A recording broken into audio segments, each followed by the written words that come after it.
합도하심으로 예배 드리겠습니다.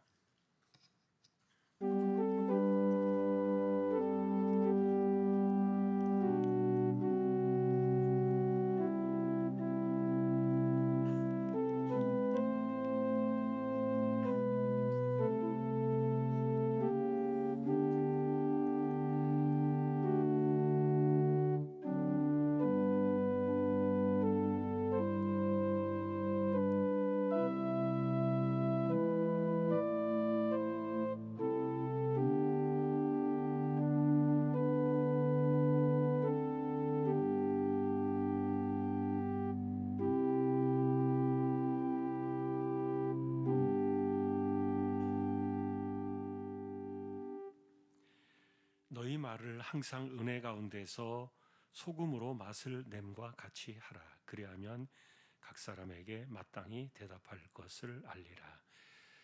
하나님을 예배합니다. 저희들을 세워주셨습니다. 부족한 심령들 붙드시고 성령께서 주장하셔서 하나님 영광을 받으시는 예배가 되게 하여 주옵소서. 시정을 의탁합니다. 존귀하신 예수 그리스도의 이름으로 기도하옵나이다. 아멘. 439장입니다.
십자가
김정승 권사님 기도하시겠습니다.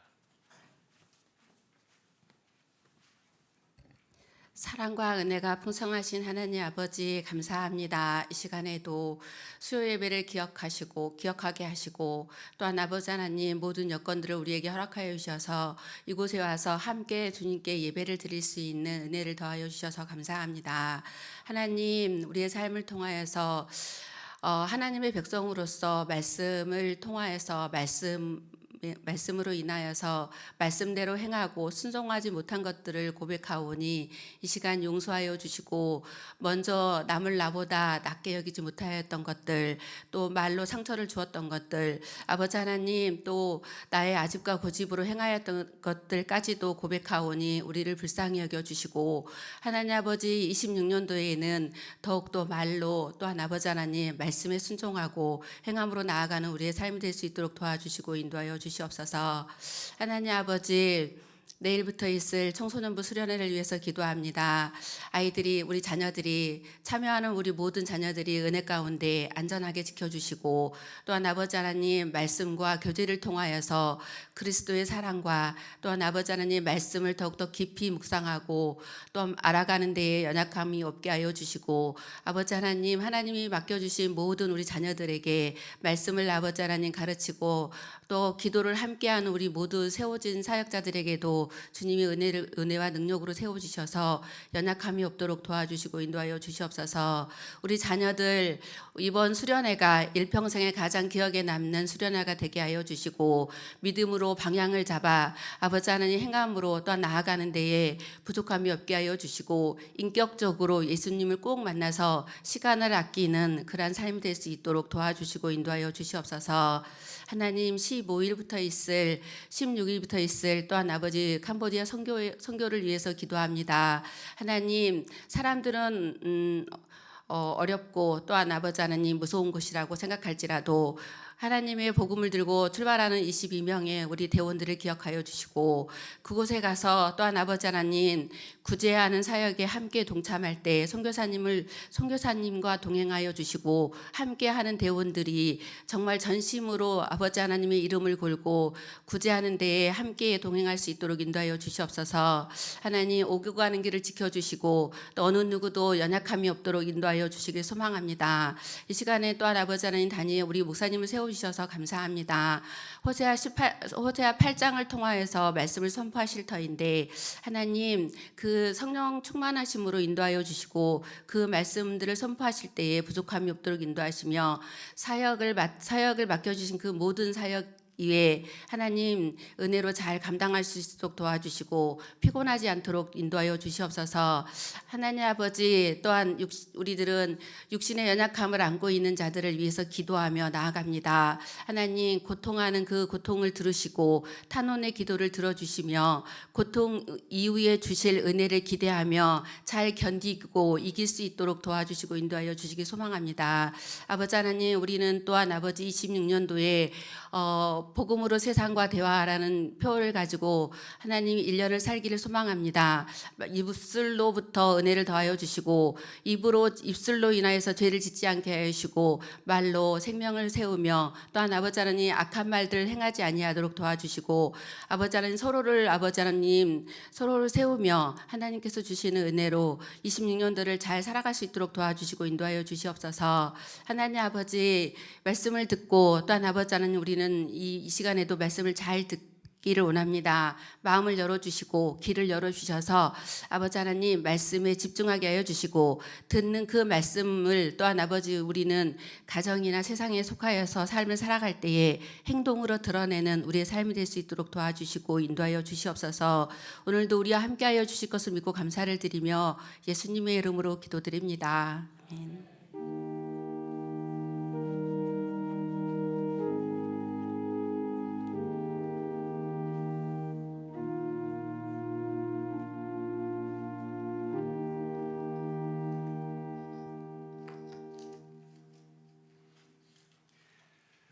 호세아서 8장이 되겠습니다.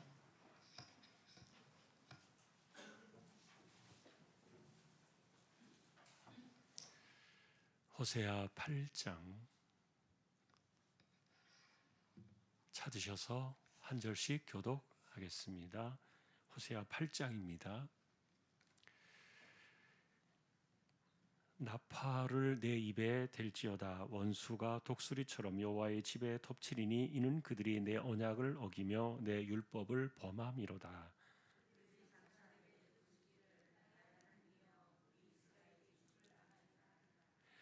이스라엘이 이미 선을 버렸으니 원수가 그를 따를 것이라.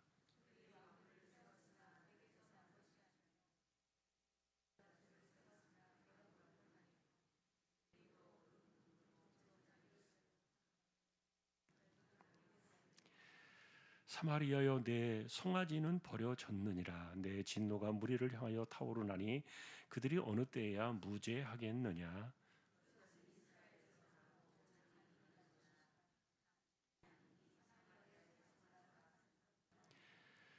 그들이 바람을 심고 광풍을 거둘 것이라. 심은 것이 줄기가 없으며 이삭은 열매를 맺지 못할 것이요 혹시 맺을지라도 이방 사람이 삼키리라.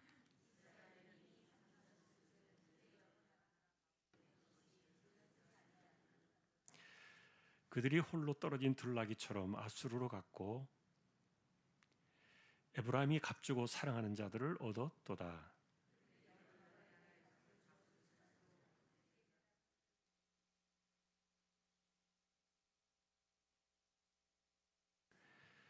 에브라임은 죄를 위하여 제단을 많이 만들더니 그 제단이 그에게 범죄하게 하는 것이 되었도다.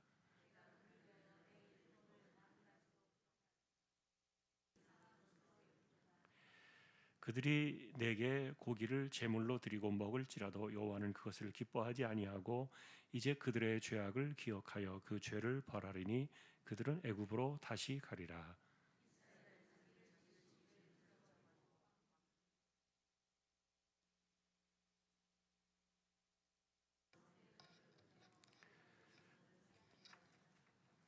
아멘.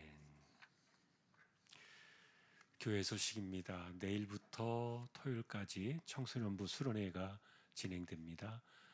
기도도 해주시기 부탁을 드립니다. 성경연구원이 이제 2월 말 마지막 주부터 시작을 합니다. 이번 학기 때도 많은 분들 성경 공부하는 일에 참여하도록 또 옆에서도 많이 도와주시면 좋겠습니다.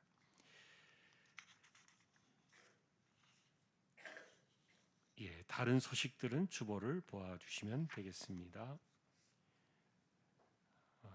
49구역 구역 찬양 있습니다.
주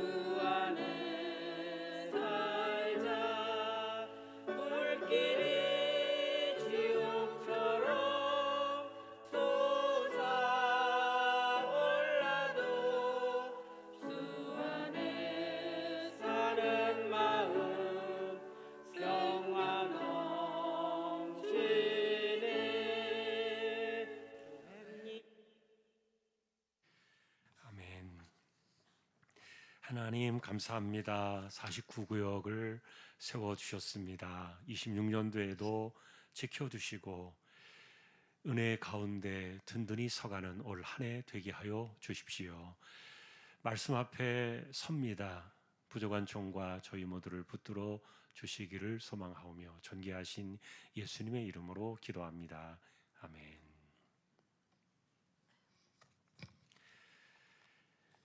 계속되어지는 해체 이유에 대한 판결문들을 보게 되겠습니다. 오늘 8장에서도 어떤 내용들이 있는가 한번 우리가 준비된 내용을 좀 보고 이 내용들이 오늘날 우리의 관점에서는 어떻게 보면 좋을까 이거를 한 번 더 찾아보겠습니다. 호세아서 8장의 핵심은 언약을 파기한 이것에 대한 심판의 판결문인데 여기 지금 오른쪽에 보면 이제 나팔 그림이 있잖아요. 저게 이제 구약 시대 때는 나팔을 불면 이제 백성들을 소집하고 아니면 또 전쟁이 나거나 그럴 때 주로 이제 부는 그런 도구죠. 요즘처럼 뭐 인터넷이나 전화나 뭐 이런 게 있는 시대가 아니니까 나팔을 불어가지고 이렇게 했는데 저건 이제 공개적이라는 의미가 담겨 있어요. 이스라엘에 대한 이 언약 파기의 심판은 공개적이다. 하나님께서 숨기신 것이 아니고 이미 다 드러난 내용들이다. 이런 의미에서 언약 파기의 심판이 나팔을 불면서 시작이 되어지는 8장의 내용이 되겠습니다. 자, 여기에는 6가지 죄에 대한 구조를 지적하는데, 자, 언약이 파괴되었다, 파기되었다. 자, 이거는 사실 여러분 우리가 언약이라고 그러면 하나님께서 이스라엘 백성들에게 너 이거 지켜야 돼 이렇게 율법으로만 생각하는데, 그런데 사실 성경에 나와 있는 언약 모든 개념들의 그 기본은 뭐냐면 하나님과 나와의 관계를 맺기 위해서 언약이라는 그 수단으로 이렇게 관계를 맺은 거예요. 언약이 없으면요 하나님과 아무 관계가 없는 거예요. 그래서 언약을 가졌다는 것, 언약을 맺었다는 것은 하나님과 내가 어떻게든지 관계가 맺어져 있다. 자, 이런 관점에서 언약을 우리는 바라보는데, 그런데 이 언약을 파기하는 그런 삶을 살아요. 그러면은 언약이 깨져버리면 하나님과 내가 무슨 관계가 있나요? 아무런 관계가 없는 거죠. 자, 그래서 여러분 성경을 볼 때 언약이라는 개념, 신약도 지금은 마찬가지죠. 새 언약 속에 들어있죠. 신약도 우리는 새 언약이 뭡니까? 그리스도의 독생자의 피로 드려지는 언약. 그래서 이것은 너희를 위하여 흘리는 나의 피니, 언약의 피 곧 새 언약이니라. 신약 역시 하나님과 우리와의 관계는 바로 이 언약을 통해서 하나님과 내가 무슨 관계가 있는가를 말해주는 거죠. 어쨌든 하나님께서 인간과 관계를 맺는 그 고리가 언약이었다. 그런데 이걸 그들은 파기시켜버렸다. 그러니까 율법을 그냥 안 지키면 그게 끝나는 게 아니라 그게 하나님과의 관계를 파기를 선언해버리는 이런 문제가 나왔던 거죠. 그 다음에 두 번째 보니까 자의적인 정치다. 본래 우리나라는 신정 국가가 아니죠. 지금도 예를 들면은 이슬람 같은 국가는 신정 국가죠. 이란, 이라크, 사우디아라비아, 레바논, 요르단, 이집트 이런 나라들이 전부 그 이슬람권에 있는 나라들은 그 신정 국가잖아요. 그러니까 그들이 가지고 있는 그 법이 곧 세상 법이에요. 그러나 이제 우리나라는 그런 신정 국가 아닙니다만 이스라엘 역시 신정 국가였죠. 자, 그런데 우리가 기억해야 될 것은 왕을 세울 때 하나님께서 최초로 사무엘을 통해서 사울을 세울 때 하나님이 이렇게 지목을 하십니다. 그리고 사울이 무너지고 그 다음 왕이 될 때도 하나님께서 다윗을 지목을 하십니다. 자, 그리고 다윗의 아들 가운데 여러 명의 아들이 있었지만 그 가운데서 하나님께서 그 뒤를 이을 솔로몬을 지목하신 분도 하나님이십니다. 자, 이 말은 뭐냐 하면은 이스라엘 국가는 남유다든 북이스라엘이든 하나님께서 권력을 지목하시는 국가입니다. 자, 그래서 하나님의 그 주권이 여전히 작동하는 그런 신정 국가인데, 그런데 어느 순간부터 이 북쪽 이스라엘은 하나님이 세우신 왕이 없었어요. 자, 이것은 이제 지금 호세아 시대를 우리가 30여 년 이렇게 말하고 있잖아요. 30여 년 동안에 지난주에도 보신 것처럼 6명의 왕들이 일어났다가 피로 사라져버리는 이 쿠데타와 혁명의 역사가 30년 동안 지속되어지는, 그러니까 하나님께서 세우셨다는 이런 어떤 그 의식이 전혀 없는 거예요. 소명의식도 없고 사명의식도 없고. 그래서 여러분, 교회 내에서도 우리가 하나님 나라, 우리가 신정 통치가 이루어지는 세상이 교회 공동체 아닙니까? 이런 곳에서는 사실은 하나님이 나를 세우신다는 의식이 굉장히 중요하죠. 하나님이 나를 세우셨다. 우리는 늘 그렇게 이야기합니다. 직분을 이야기할 때도 비록 사람들의 투표를 통해서 누군가 세워지지만 그러나 하나님이 하셨다라고 말하지 하나님의 뜻과는 전혀 무관하게 말하지 않죠. 이게 이제 신정 국가, 신정 공동체, 하나님이 통치하시는 그 세상을 말하는데, 그런데 이스라엘은 그것을 버린 거예요. 자기들의 욕심과 권력과 이런 탐심이 거기에 개입되어 가지고 피해 숙청이 일어나고 혁명이 일어났던 거죠. 자, 이거 하나님께서 더 이상 두고 볼 수 없는 자의적인 정치, 이거를 지적하십니다. 그 다음에 세 번째는 금송아지 죄예요. 사실 이 금송아지 죄가 6가지 죄의 구조를 이루어가는 가장 중요한 뼈대기도 한데, 이것은 북쪽의 이스라엘이 만들어지던 그때부터 세워졌죠. 금송아지가. 자, 우리는 왜 이 금송아지를 세웠는지 알고 있어요. 예루살렘으로 예배를 드리러 가야 되는데, 그런데 나라는 이렇게 나누어졌잖아요. 남과 북으로 나누어졌는데, 근데 북쪽 사람들이 남쪽으로 예배를 드리러 가겠다 그러면은 어떻게 되겠습니까? 자꾸만 남쪽으로 이렇게 이제 사람들이 끼울어 버리고 북쪽 나라가 또 유지가 되기 어려워지잖아요. 그래서 막아버린 거예요. 국경선을 쳐버리고 철조망을 만들고 넘어가지 못하게 만들고, 그리고는 예루살렘에 가지 않아도 여기도 하나님이 있다, 여기서 예배 드려도 된다, 그래서 만든 게 금송아지였잖아요. 이것도 이제 2개를 만들었죠. 금송아지를 최남단과 그리고 최북단에 2개를 이렇게 만들어서 가까운 데로 가서 예루살렘에 갈 필요도 없으니까 거기서 예배하라. 근데 이것이 이제 오늘 6가지 죄의 구조를 만드는 가장 중요한 뼈대가 되었어요. 그리고 이 사건이, 금송아지 죄를 만든 이 사건이 오늘날 우리의 관점에서 어떻게 우리가 만날 수 있나 하는 그 부분을 우리가 조금 더 적용해 보려고 합니다. 그 다음에 이제 헛된 삶이라는 것은, 자, 예를 들면 이제 헛된 삶이라는 개념이 이런 생각이 드는 거예요. 여러분, 우리가 사사시대 때 삼손이라는 사람 나실인입니다. 하나님께서 인간 역사 가운데 최고의 괴력 같은 힘을 주셨습니다. 나귀 턱뼈 하나로 이 짐승 1000마리를 상대할 정도니까 이게 보통 인간의 힘이 아니죠.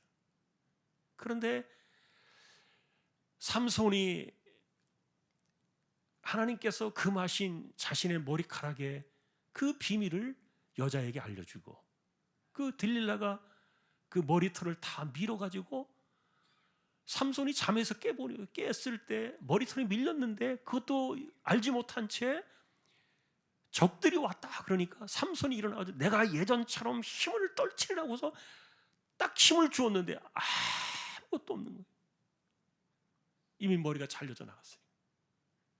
머리털이 잘려 나갔으니까. 그래서 그냥 힘없는 한 사람이 되어버린 거죠. 2눈이 뽑히고 사슬에 매어가지고 몇 개월 동안 그 지하 동굴에서 맷돌을 갈아야 되는.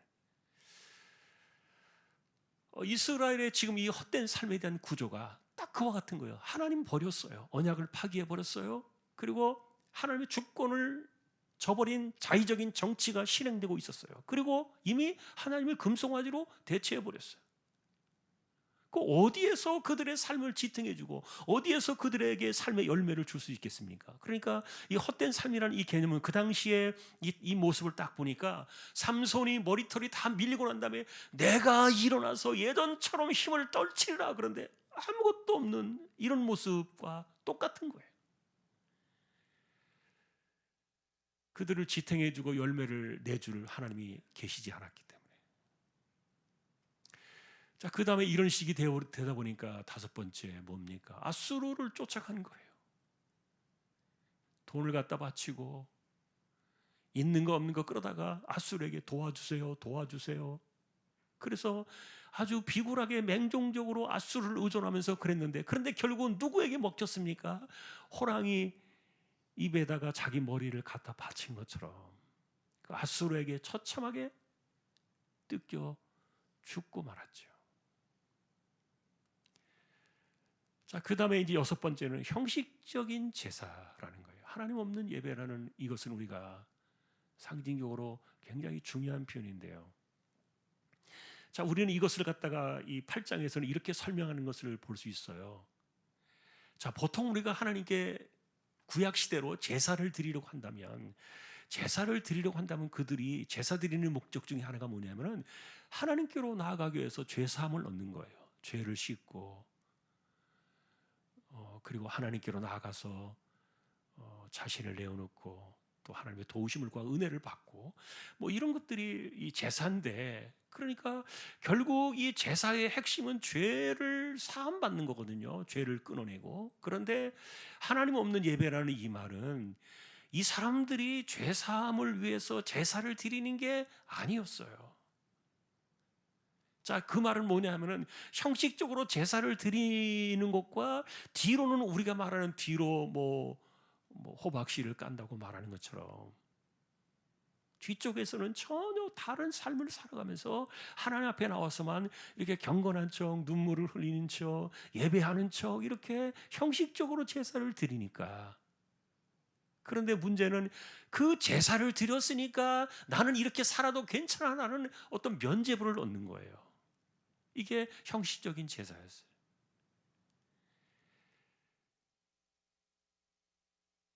자, 여러분, 그래서 하나님 없는 예배가, 이런 것들이 그 당시에 이스라엘의 판결문에 이런 것들이 나와 있는데, 이게 8장에 나와 있는 내용들이에요. 자, 그 다음에 이제 이렇게 보시면요, 그래서 이제 하나님께서 나팔을 불어서 독수리가 여호와의 집을 덮치듯이 하겠다는 거예요. 여기 지금 그림을 이렇게 해놓은 것은 저거 성전이 아니죠. 산당입니다. 산당. 그 당시에 이스라엘 백성들은요, 저런 식으로 산당에다가 금송아지 만들어 놓고 우상을 갖다 놓고 제사를 드린 거예요. 그러니까 이게 무슨 뭐 하나님 예배가 되겠습니까? 자, 우리가 예배라는 개념을 생각할 때도 지난번에 우리가 다른 불을 드렸던 아론의 두 아들 나답과 아비후의 사건을 우리가 알고 있잖아요. 하나님께서 명하지 않은 다른 불을 드려가지고 즉사했습니다. 그 예배라는 개념은 하나님께서 받으시는 분이 내가 하라는 대로 해, 이렇게 해서 순종해야 그게 예배지. 그냥 가만히 계세요, 우리가 알아서 할게요, 이거는 안 되는 거예요. 자, 그런데 이제 이렇게 공개적으로 심판이 시작이 되어지고, 이 독수리가 결국은 아수르였습니다. 갑작스럽고 빠르게 공격하고 피할 수 없는 죽음이었고, 이것이 바로 아수르를 통한 심판의 내용이었는데, 그런데 이것이 바로 여호와의 집이라고 말한 저 산당, 그리고 실제로 이 여호와의 집은 이스라엘 그 당시의 언약 공동체 전체를 이야기하는 건데, 왜냐하면 곳곳에 산당이 있었거든요. 지금 예를 들어서 우리가 이렇게 소래산에 올라가서 이 신천동, 대하동, 은행동 지역을 쭉 보면 밤에 십자가 많이 보여요. 그것은 이제 정말 감사하죠. 자, 그런데 그런 그 안에서 과연 하나님의 예배가 정상적으로 드려지고 있는가라고 우리가 본다면 그 보여지는 십자가가 정말 이 땅을 지탱하고 있구나. 우리 시흥시를 살리는구나. 예를 들어서 우리가 그렇게 볼 수 있는데, 근데 반대로 이스라엘은 그랬던 거예요. 다 우리 지금 시험을 하면 십자가가 보여요. 그런데 전부 그게 가짜인 거예요. 가짜라는 말은 아까도 말했던 것처럼 하나님은 가만히 계세요. 우리가 그냥 우리 방식대로 할게요. 이거였던 거예요. 자, 독수리가 여호와의 집을 덮칠 것이다. 그 다음에 이제 보시면요, 이제 다음을 넘겨요. 자, 금송아지. 아마 저런 식으로 만들어 놨던 것 같아요. 자, 그런데 금송아지를 만든 그 내막이 뭐냐? 이게 통제 가능하다는 거예요. 인간이 신을 통제할 수 있다는 거예요. 이게 금송아지를 만든 무서운 그 내막이었어요. 자, 사람이 만든 그래서 이 우상은요, 계시가 아닙니다. 우리는 계시 신앙입니다. 계시의 종교죠. 하나님께서 계시하신 대로만 우리는 해야 돼요. 계시하신 하나님만을 믿어야 되고 계시하신 방식대로만 우리는 따라가야 돼요. 그래서 우리는 계시의 종교인데, 계시가 아닌 인간이 만들어낸 사물이라는 것은 뭡니까? 하나님과 전혀 상관이 없다는 거지. 그런데 이것이 두 번째, 이렇게 만든 이유가 뭐냐? 권력을 유지하기 위해서 이것을 만들었다는 거죠. 그리고 백성을 통제하기 위해서, 아까도 말했던 것처럼 예루살렘으로 가지 않고 여기서 이렇게 하라고 성전을 대체시켜 버린 거죠. 결국 이게 인간의 구조를 유지하기 위해서 사람들이 만들어내는 것이 뭐냐? 이게 우상이었다. 결국 이것은 자멸할 수밖에 없는, 아까도 말했던 것처럼 이걸 만드는 순간부터 삼손이 머리가 다 머리털이 밀리고 난 다음에 일어나서 정신을 차려보니까 힘이 다 사라져버린 이런 상태인데도, 그런데 그들이 그것을 깨닫지 못했던 거예요. 자, 그러니까 이렇게 금송아지 우상을 섬겨놓고 하나님을 섬긴다고 하고 있으니 그들 가르쳐 말하길 뭐라고 말합니까? 바람을 심고 광풍을 거두는 것이다. 여러분, 바람을 심어요? 어떻게 바람을 심어요? 아무것도 심는 것이 없다는 거죠. 거두는 것은 광풍밖에 없어요. 광풍이 뭡니까? 그나마 있는 것도 다 쓸어가 버리는 건데. 이런 것들이 현실적으로 정말 하나님을 믿는 사람들의 삶 속에 굉장히 중요한 그런 모습들을 주고 있지요. 자, 우리가 같은 하나님의 백성들의 입장에서 동일하게 보는 거예요. 자, 그 다음에 앗수르를 의존했습니다. 돈으로 산 안전이라 그랬습니다. 첫 번째 보니까 자부심을 상실했습니다. 언약 백성의 위상이 무너졌습니다. 자, 우리는 어려운 일이 생길 때 어디로 갑니까? 하나님을 의지해야죠. 하나님 우리를 지켜주시니까요. 자, 이거는 불변의 우리 신앙의 원칙 아닙니까? 그런데 이게 언약 백성의 자부심도 다 팔아먹고 돈을 싸들고 가서 돈으로 자신들을 보호해달라고 안전과 동행을 돈으로 구걸을 했던 거예요. 결국 그래서 이 아수르에게 삼킴을 당했다. 자, 아이러니하지요. 그래서 하나님을 의지하면 우리를 도와주시고 지켜주시고 보호가 되지만, 내가 누군가를 의지하잖아요. 그럼 결국 그 의지하는 사람에게 삼켜짐을 당한다. 자, 우리는 이런 그 평범한 진리를 만날 수 있어요. 자, 이런 상황이 되니까 들나귀처럼 자율적인 생존을 찾았다는 거예요. 이 들나귀는요, 홀로 떨어져 사는 존재예요. 들나귀는 홀로 떨어져 사는데 자기 혼자 살겠다고 막 자율적인 생존을 막 여기저기 하는 그 모습이 꼭 이 아수르를 의존하는 때 모습과 같다는 거죠. 그리고 이미 그들은 무가치해져 버렸다. 사실은 이스라엘을 세상이 쉽게 건드리지 못했던 이유는 하나님이 그들을 지켜주셨기 때문인데, 그런데 그 방어막이 사라지니까 아무도 이스라엘을 귀하게 여기지 않고 건드려도 돌아오는 것이 없는 거예요. 그러니까 뭐 마음대로 해버리고. 왕을 의지했지만 그러나 도리어 그것이 짐으로 돌아오고, 이런 것들이 아수르를 의존해서 돈으로 안전을 살려고 했던 그 당시의 모습들에 대한 판결이었어요.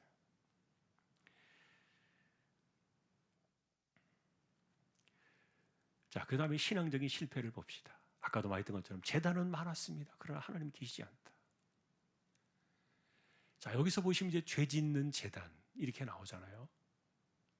이게 뭐냐 하면은 그 예배하는 시간에만, 그 제사하는 시간에만 와서 하나님 이제 이 짐승의 피를 대신해서 내가 죄를 사함 받습니다.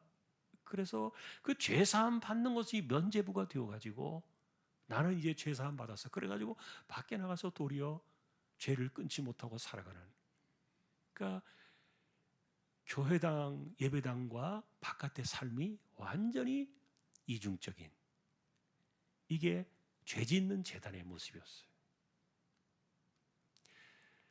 그 다음에 율법, 하나님께서 그들을 가르치려고 10,000가지로 기록하셨다 그랬어요. 근데 이게 남의 것이 되어버렸어요. 자, 여러분, 오늘날 율법이라고 하면 우리가 말하는 하나님 말씀 아닙니까? 아까도 제가 말했어요. 왜 우리에게 말씀을 주셨습니까? 하나님과 나와의 관계를 맺기 위해서, 언약 관계로 우리는 하나님과 관계가 맺어진다니까요. 이 언약이라는 개념이 없이, 내가 뭐 영적으로 내가 기도를 하니까 하나님과 관계가 맺어지나요? 아닙니다. 기독교는 그런 것이 아니에요. 계시해 주신 약속을 따라서, 언약을 따라서 우리는 하나님과 관계를 맺는 건데, 지금은 아까도 말했던 것처럼 새 언약이라 그랬죠. 이것은 너희를 위하여 흘리는 나의 피니 곧 언약의 피니라. 새 언약을 주셨던 그 언약의 피로 우리는 하나님과의 관계를 갖고 살아가지만, 구약에는 저 율법이 하나님과의 관계를 맺어주는 언약이었는데 이걸 남의 것처럼 다 내던져 버렸죠. 자, 그 다음에 이제 세 번째는 굉장히 무서운 이야기인데, 애굽으로 돌아갔다는 말은 너희는 이제 내 백성이 아니다라는 거예요. 처음에 그들을 구원해내서 그들을 내 백성으로 만들어내던 그 상태 이전으로 돌아간다. 어쩌면 이 8장에서 가장 무서운 결과가 바로 저 애굽으로의 회개일 거예요. 이거는 하나님께서 주신 말씀이에요. 자, 제단이 많다고 해서, 예배가 많다고 해서 하나님이 무조건 기뻐하시는 게 아니다. 하나님이 없는 예배가 될 수도 있다. 자, 마지막을 보겠습니다. 그래서 이 8장에서 나타난 그 총체적인 위험한 사건들은, 이게 그들의 신앙을 자기들을 위해서, 인간을 위해서 관리가 가능한 그런 상태로 신앙을 만들어 버린 거예요. 자, 이건 산당이라 그랬죠. 허물어져 가는 산당, 사당 같은 겁니다. 산당. 자, 그래서 이것이 이제 8장의 핵심적인 부분이었는데, 그럼 이 내용을 가지고서 오늘날 우리가 이제 신약의 관점에서 이거를 본다면, 단순하게 어쩌면 금송아지 우상 이렇게 얘기하니까, 아, 돈인가? 돈? 어쩌면 탐심인가? 돈인가? 이게 오늘날 우리가 생각하는 황금 숭배로 나아가는 금송아지 우상인가? 이렇게 볼 수도 있겠는데, 그런데 사실 8장에서 전체적으로 이 금송아지만 이야기하는 것이 아니라 6가지의 죄악된 모습들을 쭉 보여준 것을 보니까, 이거를 한마디로 딱 정리해 보니까 뭐냐면은 하나님 나라의 삶이 없는 거예요. 근데 결국 그 말은 다른 말로 말하면 하나님의 주권이 전혀 미치지 않는 거예요. 내가 다 관리하고, 내가 다 통치하고, 내가 다 이런 것들을 해나가는, 하나님이 주권적으로 들어오실 만한 여지가 하나도 없는, 그러니까 예배도 있고 시스템도 있고 정치 구조도 다 있고 모든 것들이 돌아가는 것 같은데, 그 가운데서 하나님이 주권적으로 진행해 나가시고 이끌어 나가시는 게 하나도 없는 거예요. 이게 바로 8장에서의 위험한 그 판결문의 결과였는데, 여러분, 우리가 이제 그 계시록에서 마지막에 그 책망받은 교회가 있잖아요. 그 교회에서 보면은 예수님께서 이렇게 말씀하십니다. 너희 문을 좀 열어다오. 그러면서 나를 문 밖에 좀 세워두지 마라. 이게 무슨 교회냐? 지금 너희들은 너희들끼리 잘 먹고 잘 살고 잘 돌아가고, 그 다음에 사람들은 북적거리고 예배당은 크고, 그 다음에 돈은 많고 이러니까 우리가 뭐가 문제가 있어? 아무 문제가 없는 것처럼 이런 식으로 교회를 생각하는 그것에 대해서 주님께서 말씀하시기를 제발 나를 좀 들여보내다오. 그 문을 두드리는 계시록 3장 20절에 사건이 나오잖아요. 내가 문 밖에 서서 문을 두드리니 누구든지 내 음성을 듣고 문을 열면 나는 그와 더불어 먹고 그는 나와 더불어 먹으리라. 이게 사라져 버리면요, 그건 교회가 아닌 거예요. 지금 이스라엘의 마지막 이 관리 가능한 신앙의 위험이라는 이 개념이 바로 그런 쪽으로 우리가 나아갈 수 있어요. 하나님의 주권과 통치가 전혀 내 삶에 미치지 않는 거예요. 전부 다 내가 마음대로 하는 거예요. 내가 하고 싶은 대로 하고, 내가 원하는 대로 하고, 내 생각대로 하고, 또 내게 말해주시는 세상의 그 소리에 내가 귀를 기울여서 내 인생을 살아가고, 하나님의 주권이 내 삶에 전혀 들어올 여지가 없는 이런 상태가 바로 관리가 가능한 신앙으로 내 인생을 이상하게 만들어가고 있다는 거예요. 이게 8장에서 우리에게 주는 교훈인데, 결국 하나님께서 하나님과 백성들이 관계를 맺으려는 것은 뭡니까? 내가 너희의 하나님이야. 너희는 그리고 내 백성이야. 이건데, 그러면 하나님이 내가 너희의 하나님이 된다는 말은 뭡니까? 하나님께서 간섭하시고 하나님께서 주관해 주시고 이런 거잖아요. 그런데 여러분, 우리가 성경과 다른 세상과의 차이점이 뭡니까? 하나님은 우리를 간섭하시고 하나님은 우리에게 주권적으로 역사하시고 이런 것은 전부 다 우리에게 유익한 쪽으로 돌아와요. 오히려 그것은 우리에게 짐이 아니라 우리에게 자유를 줘요. 그리고 우리에게 해방을 줘요. 그런데 이 세상에서 내가 너를 할게, 심지어는 사람들끼리도요, 내가 너를 책임지고 내가 너를 간섭하고 이렇게 할게, 그러면요, 누군가 그 사람을 종으로 만들어 버려요. 사람 관계도 그래요. 내가 정말 저 사람을 위해서 나를 희생하고 내가 그 사람의 이익을 위해서 모든 것을 내어지는 주권자는요, 없습니다. 사람 믿으면 안 되는 거죠.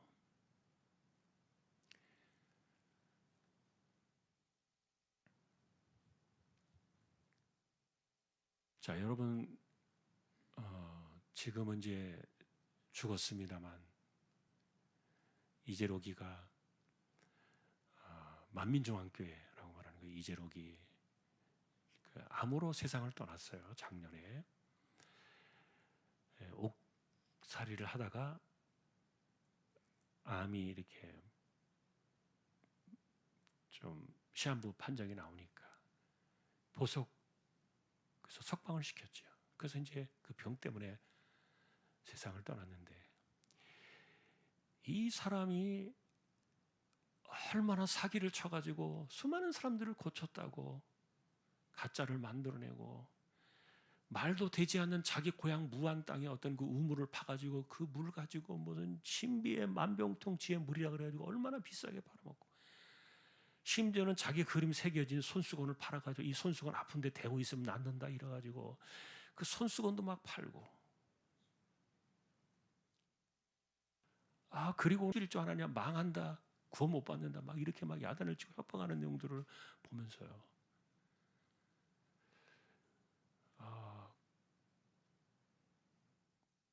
사람들은 이만희가 나를 책임진다고 생각을 했겠지요. 이재록이가. 지금 이만희도 마찬가지죠. 이만희가 나를 책임진다고 생각하겠지요. 그러나 인간에게 이렇게 주권을 맡기고 내가 그 사람의 통제에 들어가고 간섭 아래 들어가면요, 등골을 빼먹는다니까요. 다 탈탈 털어먹습니다. 신용 불량자들이 많아요. 자기 집을 대출 받아가지고 과도하게 막 갖다 바쳐야 어쨌든 등급이 올라가니까. 사람에게 충성하고 뭔가 이렇게 하면요, 종이 되는 거예요. 그러니 제가 누누이 말씀을 드린 것이 있어요. 내가 기도를 하면서 내가 기도하면 다 보인다. 그러면서 기도의 어떤 영역을 가지고서 누군가를 막 통제하려고 하는 사람들이 있잖아요. 이 교주가 되려고 하는 위험한 인간들이에요. 위험한 인물이에요. 내가 기도를 해서 누군가에게 도움을 주잖아요. 어느 순간부터 내가 주인이 된다니까. 이 사람이 내 종이 되어져 버리고요. 그리고 몇 가지가 맞아요. 그러면 이 사람은요, 그 사람 하는 말에 대해서 꼼짝을 못해요. 이게 하나님을 주인으로 섬기는 것과 하나님이 아닌 다른 것을 주인으로 섬기는 것에 이 세상에 널려 있는 차이점들이에요.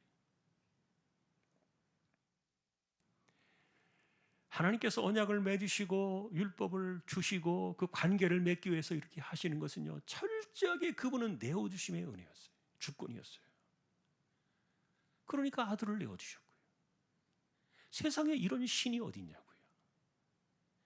그런데 하잘것없는 인간도 어떻게 하든지 자기 말을 복종하고 자기 말을 듣는 사람들을 만들려고 종을 만들고 이런 관계를 자꾸만 형성하고, 그래서 여러분, 사람에게는요 주권 맡기지 마세요. 내 인생의 주권 사람에게 맡기지 마세요. 그리고 내 인생에 대해서 그렇게 간섭하는 사람들이 자꾸 옆에 있으면요 피해야 돼요. 절대 내 인생에 도움이 안 돼요. 그러나 하나님은 달라요. 이스라엘 백성들은 이거를 버렸다는 거죠. 하나님의 간섭이 싫어가지고 자기들이 통제 가능한 내 마음대로 하고 싶고 우리가 원하는 대로 하고 그런 식으로 빠져나가는 것이 관계를 깨뜨려버리고 금송아지 우상을 만들어버린 주권에서 벗어난 그런 신앙이었는데, 결국 오늘날에도 우리가 잘 살펴보면은 결국 8장에서 이 금송아지 우상 사건에 대한 이 개념은 주권의 문제였다. 내 인생의 주인은 누구냐? 여러분 기억하십시오. 사람이 아닙니다. 기도를 많이 하는 사람 아닙니다. 인간들에게 가장 위험한 요소 중에 하나가 기도 많이 한다는 것으로 사람들을 속이는 거예요. 굉장히 위험한 사건이에요. 지금도요, 어디 뭐 충청남도 어디 쪽에 막 뭔가를 하는 그런 그 세력이 있다 그래가지고 사람들한테 목사님들이 많이 온다는 거예요. 그 목사님들이 모인다 그러면 그게 뭐 신령한 겁니까? 맞는 겁니까? 하나님 역사하는 겁니까? 요즘 뭐 가짜들도 얼마나 많은데. 그런데 하여간 그런 식으로 뭔가를 이용해서 자신들이 누군가를 간섭하려 하고 내 말이 마치 뭔가 진짜 있는 것처럼 이렇게 막 행세를 하고 누군가를 자기들의 이 간섭 아래 이렇게 놓으려고 하는 사람들이 있다면요, 그놈이 우상입니다. 그놈이 금송아지죠. 따라가면 안 됩니다. 굉장히 위험한 신앙이에요. 굉장히 우리 주변에 많아요. 기독교의 이름으로 그런 것들이 많은 거예요. 이런 허울들이 많은 거예요. 자, 오늘도 우리는 그래서 8장의 핵심적인 사건은 주권의 문제였다. 그들은 하나님의 주권을 저버리고 자기들이 뭔가를 해보고 싶었던 거예요. 다 망했습니다. 바람을 씹는 것 같았습니다. 거두는 것이 없습니다. 광풍을 거둡니다. 자, 오늘도 우리는 예수 믿는 거, 내 죄사함 받고 구원받는 거, 여기까지는 좋아요. 그러나 나 간섭하지 마세요. 나 싫어요. 내 마음대로 할 거예요. 이게 금송아지 우상의 똑같은 모습이에요.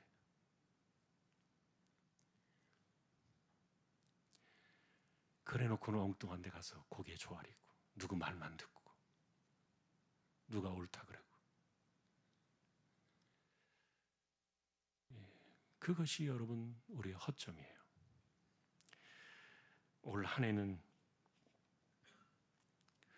정말 하나님의 주권이 내 삶으로 돌아오는, 그것이 나를 자유하게 하고 나를 행복하게 하고 나에게 은혜를 주시는 그런 유일한 사건임을 기억하면서 승리하는 한 해 모두가 될 수 있기를 주님의 이름으로 축원합니다. 442장입니다.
주님 나와 동행을 하면서 나를 친구 삼으셨네. 우리 서로 받은 그 기쁨을 알 사람이 없도다. 그 청아한 주의 음성 우는 새도 잠잠케 하나 내게 들리던 주의 음성이 늘 귀에 쟁쟁하다. 주님 나와 동행을 하면서 나를 친구 삼으셨네. 우리 서로 받은 그 기쁨 알 사람이 없도다. 밤 깊도록 동산 안에 주와 함께 있으려 하는 괴로운 세상에 할 일 많아서 날 가라 명하신 주님 나와 동행을 하면서 나를 친구 삼으셨네. 우리 서로 받은 그 기쁨 알 사람이 없도다.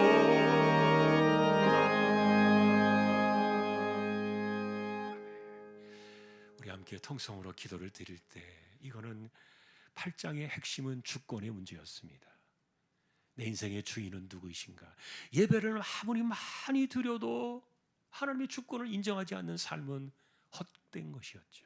바람을 심는 것이었다. 내 인생의 주인이 그리스도이심을 우리가 한 번 더 오늘도 기억하고, 또 다음 주에 있게 될 우리 캄보디아 단기 선교를 위해서 기도해 주시고, 선교지와 선교사님들, 주님의 종들, 또 세워진 교회들, 또 우리가 개척한 교회 하나님께서 지켜주시도록, 또 우리 가운데 병약한 사람들, 암으로 투명하는 분들, 수술을 받고 치료받는 분들, 하나님께서 그들을 긍휼히 여겨주시도록 우리의 삶을 지켜주시고, 또 우리의 생업과 가난함을 하나님께서 돌아보아 주시도록 우리 자녀들과 연세 많으신 분들, 그리고 또 이 땅, 특별히 이 나라 대한민국이 제사장 나라의 사명을 감당하는 거룩한 민족이 되어지도록 우리 함께 이 시간 주여 한번 외치고 통성으로 기도를 드리겠습니다. 주여, 하나님 아버지, 우리의 삶의 주인이 누구인가를 분명히 보게 하여 주옵소서. 헛된 욕망을 따라 인간의 말에 귀를 기울이고 사람들에게 귀를 기울이며 누군가를 현혹시키고 누군가를 유혹하며 자신이 마치 무엇이라도 된 것처럼 여기는 수많은 금송아지 행사를 하려는 그런 인간들 속에 우리가 속지 않게 하시고, 우리 스스로를 또한 금송아지의 자리에 우리 자신을 놓지 않게 하시고, 하나님 아버지의 바라옵기는 하나님의 주권이 살아있고 하나님과의 관계 속에서 하나님의 약속의 말씀이 내 삶을 이끌어가는 하나님과의 관계가 절대적으로 내 인생을 보장해주고 지켜주시고 은혜를 주시고 우리에게 평강을 주시는 놀라운 은혜의 사건임을 잊지 않는 저희 모두가 되게 하여 주옵소서. 특별히 하나님 아버지, 우리 조항의 식구들을 지켜주시고 올 한 해도 지나가면서 계시하신 하나님의 말씀을 따라 그 말씀 가운데 그 말씀이 나를 지배하고 이끌어가고 통치하고 다스리시는 거룩한 우리 공동체가 되게 하여 주옵소서. 이 땅을 하나님께서 기억하시고 이 나라 이 민족을 불쌍히 여기셔서 주님 오시는 그날까지 제사장 나라의 사명을 감당하는 거룩한 민족이 되게 하여 주옵소서. 하나님 아버지, 특별히 선교지와 선교사님들, 주님의 종들을, 그리고 개척된 교회와 세우신 교회들을 하나님께서 기억하여 주옵시고, 다음 주에 있게 될 캄보디아 단기 선교를 통해도 하나님의 영광이 나타나고 하나님의 뜻이 이루어지기를 간절히 소망합니다. 주여, 우리 가운데 있는 사람들, 병약한 사람들, 가난한 사람들, 생업의 공고함을 겪고 있는 이들, 주여 이들을 기억하여 주옵시고, 하나님께서 그들을 돌아보아 주시며 긍휼의 은혜를 더하여 주옵시고, 특별히 암과 싸워 나가야 하는 투병하는 이들을 기억하시고, 힘겨운 주사를 맞을 때도 하나님이여 그 몸의 독소가 잘 이겨내고 잘 빠져나가고 또 악한 그 암덩어리들을 끊어낸 그런 역사들이 일어날 수 있도록 은혜를 더하여 주시기를 소망합니다. 주여, 우리 가운데 한 해를 지켜주시고 우리의 삶을 지키시고 우리의 건강도 지켜주시고 하나님의 손안에 이 모든 것들이 있음을 우리가 기억하며 우리가 그 하나님의 주권 속에 인생을 기대어 살아가는 우리 주왕의 식구들이 다 되게 하여 주옵소서. 감사합니다.